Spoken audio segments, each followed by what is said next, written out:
Now, most of you have never heard of Dave Keeling, which is just fine with me. And don't take this personally, but being here talking to you is not my idea of a good time. I'm here because I love this planet. I had a family, children, grandchildren, and I loved them deeply. Still do. So I can't stand quietly by and watch everyone and everything I care about, including our civilization, suffer a grueling, painful, completely unnecessary catastrophe. There's nothing inherently evil about CO2. Relatively speaking, there's really not that much of it in the air, way less than 1%. But ounce for ounce, it's very powerful stuff. Like greed. Greed, speaking of the 1%.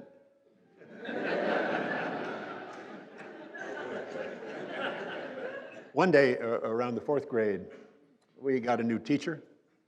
This teacher began telling us that the phases of the moon were caused by eclipses. By the moon passing between the Earth and the sun. Huh?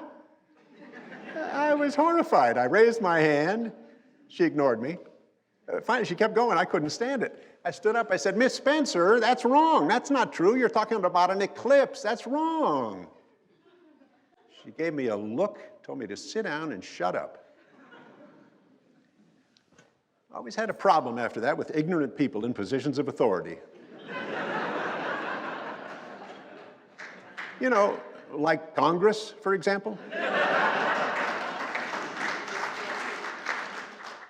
Remember the cigarette companies, Philip Morris and Friends, what they did in the 1950s?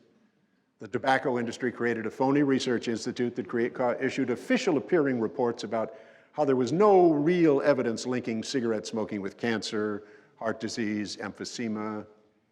9 out of 10 doctors smoked Camels. Remember that?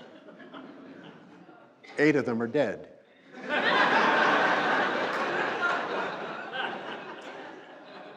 These are from tobacco industry documents, and this is a real quote. "Doubt is our product." Doubt.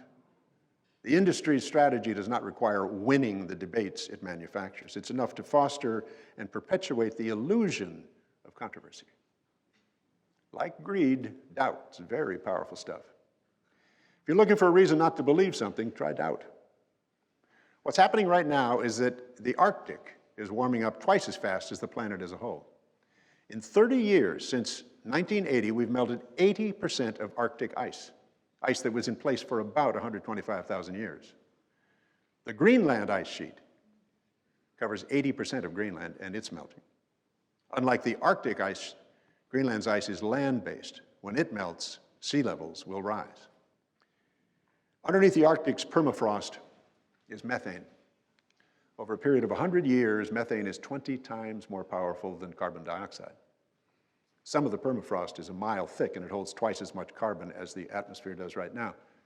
It isn't all going to melt at once, but one projection is we'll see a melting of about 10 feet of worldwide permafrost in this century.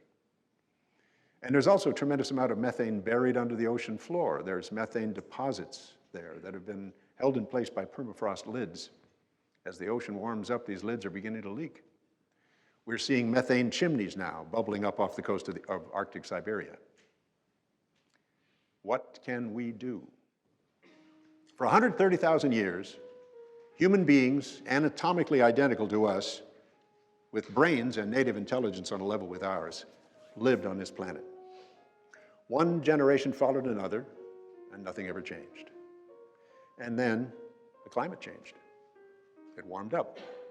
Sea levels rose, people came out of their caves, enjoyed the stable, relatively benign climate we've taken for granted for the past 10,000 years. Within 5,000 years, we had writing. First cities sprang up. All the advances that characterize modern civilization came about. Learning, science, the arts, medicine. The new climate was stable. It's been remarkably, uniquely stable for the past 8,000 years. It's the only climate we've known on the only planet we have. And we've had a civilized world because we've had a civilized, stable climate. And now we're in danger of losing it. It's said that humankind is on a journey from the caves to the stars.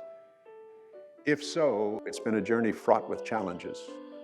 And at each of them, we have overcome those who would lead us back to the caves, who would stop us, the fearmongers, the haters, the doubters, the liars. Today, it's the profiteers who would fill you with doubt and lull you to sleep, ask you to deny your very senses. We have the ability to face what confronts us. What is needed is the will.